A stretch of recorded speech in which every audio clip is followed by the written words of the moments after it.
Hello, everybody, and hello to anybody that is watching this.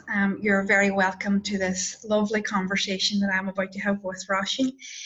This conversation is primarily about the clearing system itself and Roisin's experience of the clearing system and her experience of how that clearing method worked for her. So if you're watching this video, you are probably on our clearing method website, or you're interested in possibly training in the clearing method, or you're interested in going through the clearing method. So my intention, my heartfelt intention for this video is for you to understand what the clearing method is, and maybe to, for the first time ever, understand that there is hope and there is a chance at real and lasting change. And we're just going to have a free-flowing conversation about it. There is 6 steps to the clearing system, and through our conversation, I hope that Roisin and I can articulate that well. Roisin, I don't know if we can or we can't, but hopefully we will. There is 6 steps, and I'm hoping that we will speak to that. The first steps are. The first step is where we take the story. So most people arrive in therapy with a story of what has brought them there, with a difficulty. It's normally external. It's normally in the now. It's normally pain that has happened in this now, from the boss, from the partner, from somewhere. But it's suffering nonetheless, and it arrives in this now. And that's kind of where me and Roisin kind of can pick up from, really. So Roisin, that first step of coming with a story and seeing it very much as something in the now, was that your experience, or did you come at a different level? What was your experience coming? No, that was my experience coming, I suppose. My life had been through a change in my family, and just kind of niggling thoughts, because before it kind of looked at other people's behaviours, Shauna, and was saying my sufferings because of A, or my sufferings because A didn't do dad do, and then just reflecting, and because I suppose the pain of the change, then I thought, right, where am I in this? Where am I in this, and why do they affect me like that, and why do I allow B? And then I thought, right, this is about you, Roisin. Wow. This is not anybody else. This is about you. And then I was fortunate enough to yeah, your volume's coming and going there, Roisin. I'm just wondering if your wee volume's coming or going. I wonder if your wee finger over any of your mics. Don't worry about it. Just let's see how we go. But what's amazing about that, I think, is that there was the now, these feelings were coming, and it was easy to blame those outside. It was easy to pin that up, but you had an awareness coming that no, this can't all be about them. This has to be about me. And it was like a thing that came into my head, and the minute I kind of spoke it or thought it out loud, I was like, right, how do I push this back? Because I knew, I had a sense I was at the start of a journey. I didn't know what it was. Wow. I was scared about it, but I thought, if I want change, if I want to feel different, then I need to do it. I didn't know what it was going to look like, but once I had that thought, I had to do something with it. Wow. And that's then where we begin that unraveling the story. I suppose that for you, I would say, Roisin, you came, when we started working, I think you came at quite a great level of awareness. I think we have that conversation. That you weren't too caught in story, you weren't too caught in that moment, you weren't too caught in how everybody else was affecting you. So it wasn't a difficult move for you to move into the second stage. It was quite an easy move. It was, here's my feeling and I want rid. Here's my suffering and I'm not doing it any longer. Is that fair? It was, I did kind of, I wanted it, but I was scared. I had faith. I knew, listening to you, I was like, right, I want what she's saying. I want to go on that journey. I want the end. I want the freedom. But I discovered so much about myself as well. I discovered how I created a whole life so that nobody would see that pain, so that I wouldn't be exposed. Wow. And I was like, right, I thought that I had, done well, or I thought that I was tuned under myself, or I thought I'd done work on myself before, which I did, but I done a lot of, you know, look at what I've created. Yeah. So I'm never going to be exposed. Do you know, I was like so Yeah. genius at covering that pain up Wow. and I didn't even realize. That's a You brilliant way to put it. So genius know, at covering that pain up. uh, but Amazing. but the And thing, I couldn't keep coming to the same place if I had truly made that change or truly felt better about myself. It obviously was always more surfacey than before I met you. yeah, which is where our journey started. Because then, once you were aware of the pain and the suffering, and we were aware that, and you were aware, more importantly, that it was within you, that it wasn't external, then we start kind of feeling around for the feeling of it. And we start in your body, didn't we? That's where we started this experience. Uh-huh. Look at that fist. Yeah, we started with the feeling in your body. We started to track this feeling. And can you speak about those first early days when we started to bring that feeling, that pain, that core pain out into your body? What was the experience of that? It was the it was really was unfamiliar, you know, and I did kind of need that reassurance from you. I do remember saying, John, I feel like I've opened the door a wee tiny bit, and I'm a bit scared of opening it any further. And you were reassuring, and you'd give me the antidotes, and you were saying, we're not only going to open that door, we're going to go into that box and the corner of that room, and I will be with you every way. And the drive to have what at the end of that, you know, over just was stronger than the fear. It was the Wow. first time I experienced something stronger than the fear. Wow. The So hope, the hope was what stronger than the fear. that's And my body, pretty profound, isn't it? That while the feeling in your body was so strong and so painful and so difficult, but the hope was stronger, the hope to get past it was stronger. What was it like to re-experience those feelings again? Because we know that step 2 is about unwrapping the fear that you have around those feelings. Can you explain to anybody watching what it was like whilst the hope was strong and it was pushing you? What was the pain of, and what was the wrapping around those feelings? How scared were you of bringing those feelings back into your body again? it really it it was really overwhelming. I remember but the pain had a story. Do you know, I remember feeling, you know, saying, where are you feeling this now in your body? And I could feel it in my face because Yeah. it was that the face is what the world sees. Yes. And if you want to be exposed, it's your face that they were going in. I was saying, do you know, I felt like putting my hands up and covering my face. I could feel it. And there's times that I felt it in my hand down to my fingertips. Yes. You know, I could feel it, and it was like that pain. But then you helped me piece it together. That pain had a story. There was a reason why I was feeling Yeah. it in my face. Yeah. There was a reason why, do you know. And so see, once we, as you brilliantly described the sensations where, and it's not always in your belly, it's not always, it can be, as Roisin describes, anywhere. So Roisin's describing it in her fists and her hands, and that's brilliant. What was your response to that? Were you happy enough to go to it, or did you want to get away from it? What was your response to that feeling? Um, I had a strong drive. My head, it was kind of, and I mind saying to you before, I'm afraid to go into my head because I know Yeah. I've trapped doors. If I had went under my head, I wouldn't have been able to stay with that feeling. Yeah.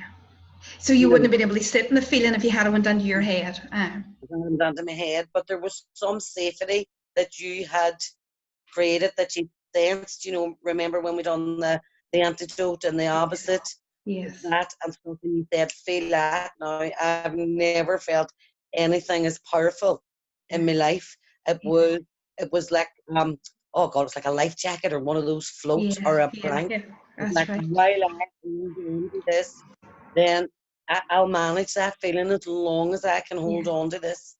And so what Roisin, for those that are watching, what Roisin's describing is the casing around the feeling of fear, and then us being able to sit in that feeling and sit in that, as Russian calls it, exposure, and being able to then kind of have an antidote to it, being able to have a life jacket, being able to know that you can manage the feeling, that it's not going to kill you, that it's not going to engulf you, that it's not going to kill you. Basically, once I think Russian, you understood that it wasn't going to kill you, that it wasn't going to drag you under, Yeah. you Oh, release. once I felt that, because my whole life I said to you, I felt when I had touched on it was like hanging off a clock, and I thought, and I let go and feel this fall our feet. But you'd offered the safety. I had the branch, I had the life jacket, you hold on to this, you're not going to fall into that hole. And that's not this, it wasn't excruciating, because it was. And then, and I remember coming out of your office one day and I thought, I am the bravest badass in this world. I love you, Rashi. I couldn't. I felt so brave, Sean. I was like, I can't believe I went there, because it was, as you say, white knuckle stuff. Fear, yeah. And I think what you're explaining is brilliant. I hope everybody gets what I want them to get from this, or what they need to get from this, which is just that it takes bravery, but God Almighty, once you go there, it's the most amazing experience. And that once you went into that body experience, once you went to the feeling, and once you knew you could cope in that feeling for the first time in your life, as you say, without feeling like you were holding on to a branch, that the confidence that came was amazing. Oh, amazing. Wasn't like that every day. I left you. No. It was difficult in days, yeah, but with that day, it was good. Enough of them days, or enough of that times, even the days whenever I just felt so overwhelmed and exhausted, going to the and to her for one of the visual of myself when I was younger, but I don't know what it was up after that, but I held on to the mantra. You gave me a mantra, the opposite, and I for a day or two I thought, I'm holding on to that because I need to survive this. But I never felt like I would go back. I always knew even to the toughest days. Yeah. Wow, amazing. And that's when you go on to the next stage, I think. And I think we moved on to the next stage quite quickly, because once you were able to stabilize the feeling, you moved on to the next stage. And the next stage was, I think you've alluded to it there, is to follow the feeling to the memory of the birthplace of the suffering. And Jesus, Roisin. If anybody ever took me to the fair, Roisin took me to the fair, because talk about going all in. Me and you both. Even describe that for me, Roisin. Describe using the feeling for the memory. I know. And it's the bit, because I keep going to the end, because I know the end. I knew the end, and I would not swap it for the world. But it was the most powerful, hurtful, tender resurrection of a feeling I've ever experienced. It was pretty. Go ahead. It was so powerful. I didn't. Describe, and I'm not asking you to expose the feeling, but what I'm asking you to explain to those that are watching. When you follow a feeling, what happens? When you actually surrender to the feeling, what happened? What happened for you when you surrendered to the feeling in your body? Where did it lead you? Initially, I felt quite resistant to it, because I suppose I was following the memory to me as quite a young child, and I had a bit of shame attached to that child. So initially I was a wee bit resistant, but following again, just the relationship with with you through that therapeutic process, and knowing about the safety, and knowing that you weren't going to do anything to me that would harm me, or I just thought, no, go. I kind of give myself over to it, and I just the whole visual, seeing myself, seeing my wee feet and my hands and those wee eyes, the way as a child. I was so fearful of it. But when I followed that process and did the, did the piece on it with the child, Shauna, the end was, I can still take the her by the hand anytime I need to now. Yeah. Wow. Anytime I need to, she's with me. Wow. So what Roshan's describing is sitting in the feeling and using that feeling to shore the memory of the birthplace of the suffering. And then she's describing working in that memory, working in that experience, and reframing that experience as it should have been. And healing that wee girl, because that wee girl had introjected stuff on there that was never belonging there, that should have never been hers. And healing that wee girl back in that moment. So, in terms of the stages of process, or in terms of the process of the clearance system, we're down now in the undoing. That what Roshan's describing in a beautiful way is allowing the feeling into the memory, and then allowing the memory to tell you what the story was, and then allowing the story to give the shame, as Roshan says, and to explain what had happened, and then to begin the process of undoing that. I think you described that really well. And that was powerful, Roshan, wasn't it? It happened nearly together, didn't it? It did. And the outcome of that was seeing her, and in seeing her, and then seeing me, the 19-year-old. She is my favourite. She is my champion. Then seeing her and seeing, the child, and seeing the, I say it's over 5 years, my fighter, my Well, I'm 19-year-old. losing your audio a wee bit. Say that again for me, Roshan. You're all Uh, right. can you hear me okay now? Yeah, Uh, perfect. and seeing that, and seeing me, that seeing her, that young child, and that seeing me, the 19-year-old Shauna, once I seen her, knew, was not ashamed of her, knew that she was my fighter, she was my champion. And and seeing them, I see me, Yeah. and now I'm like, now to think that nobody would see me Yes. is doesn't even It's I don't impossible. even I can't even understand it, because I Yeah. come out of your I don't know if I told you this, I come out of your office that day, and I was like, God, I just feel so seen. Seeing myself was the most important thing. Yeah. And there was a man getting onto his car, but as he was getting onto his car, he turned back and said hello to me, and I almost said, "You see me, don't you?" I almost said to him, "You see me, don't you?" I just felt purposeful, belonging. It was amazing. Yeah, It was even amazing. when you recall it, I feel Mm, really like kind of still so involved in the process. I mean, it was such an amazing process for the two of us. mm, And when I describe Roshan taking me to the fair, Roshan was, which is why I've asked her to do this interview. Roshan was an example of what the clearance system was about. She didn't hold back, even though she was afraid. She didn't hold back in healing. She didn't hold back in finding it. She didn't hold back in clearing it. She didn't hold back and then reaffirming it, which is the last parts of the clearing system, the undoing, and then the treatment of the feeling. And as Roshan just explained there now, it felt, I think you said this, Roshan, I think you're saying that you couldn't go back and feel the wound again in the same way. It just was nearly impossible. mm. I wouldn't even know how to now.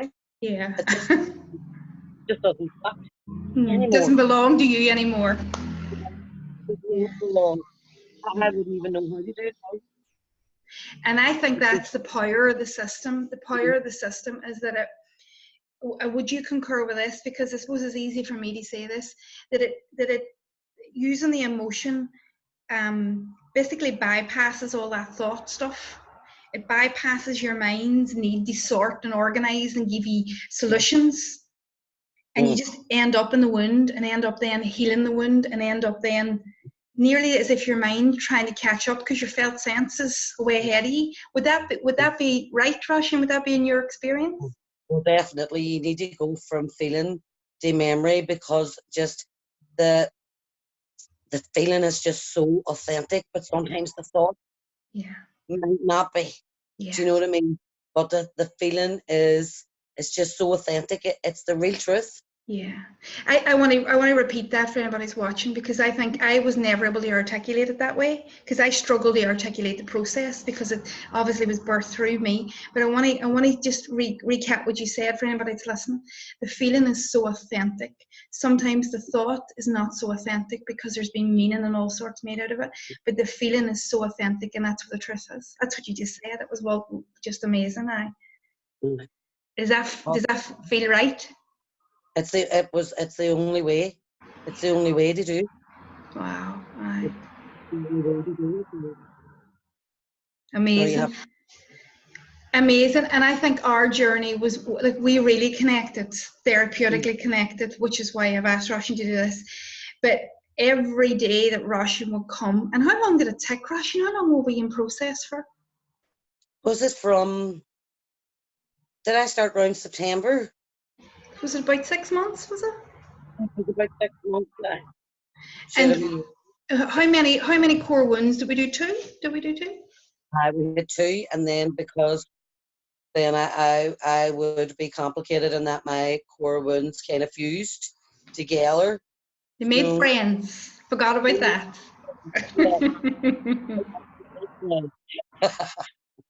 That's right. So it took that about that length of time, but which is when you think about conventional therapy, it's half the time.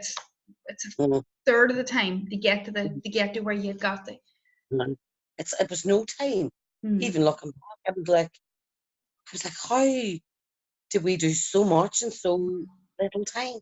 mm, But yeah, it's because of the steps, yeah, and because yeah, of, where you go first, just yeah, going to the feeling.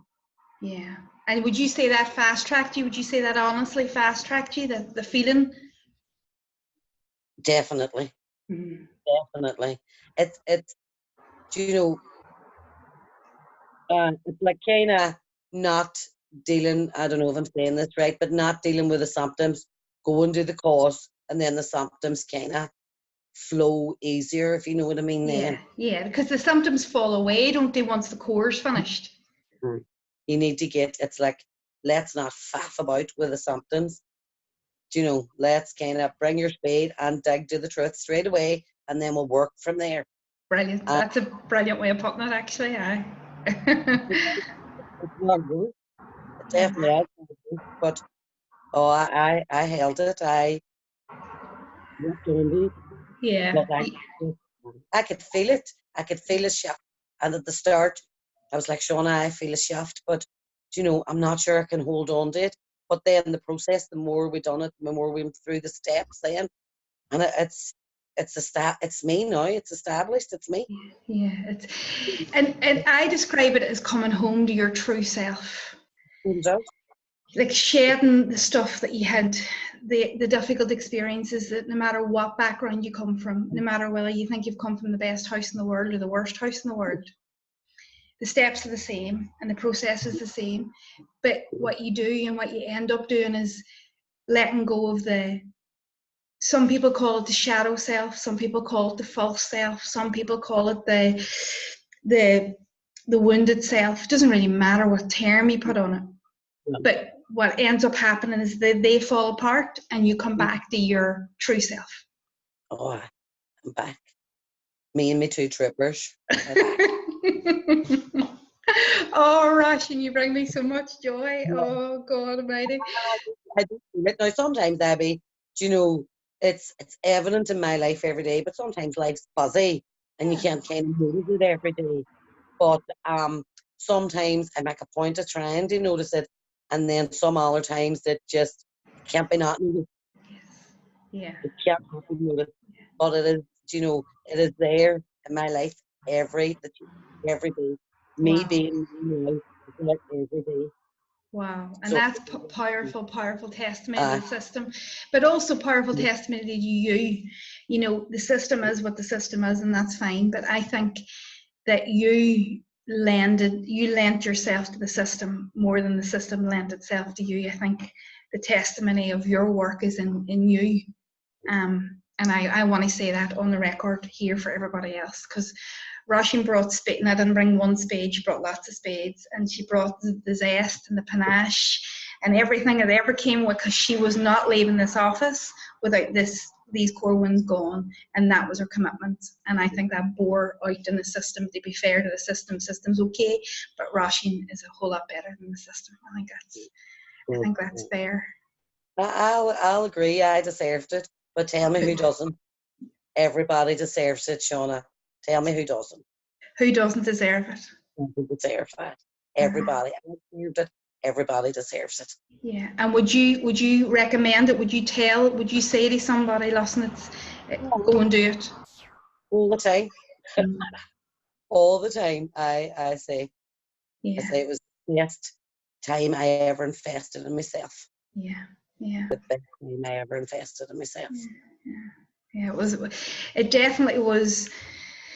My experience of your healing was a privilege, as much as I think you gave me more than I ever gave you. I think witnessing your journey and witnessing your becoming back to yourself, I think it's a real privilege to witness that full circle in such a short space of time. So if I've never said it before, thanks. It's on camera now, so just so that it's recorded. Forever. You can use it against me for the rest of your days. Yeah, I remember when you said like, because if I have like a moment where I think, oh God, there it is, then straight away my thought is, after I say I'm a force of nature, I'd be like, Shauna. Yeah, there we go. But I'm still in the room with you, still there. So all what is probably left to say now is thanks, and thanks for allowing me to do this, and thanks for letting other people and a glimpse of what it's like, because it's personal and it's private, and I think we navigated that quite well without exposing any of the wounds or anything that was there. I think we've given people enough of the detail of what it's like, and thank you very much. You're very welcome. Oh, thank you. Thank you. Bye.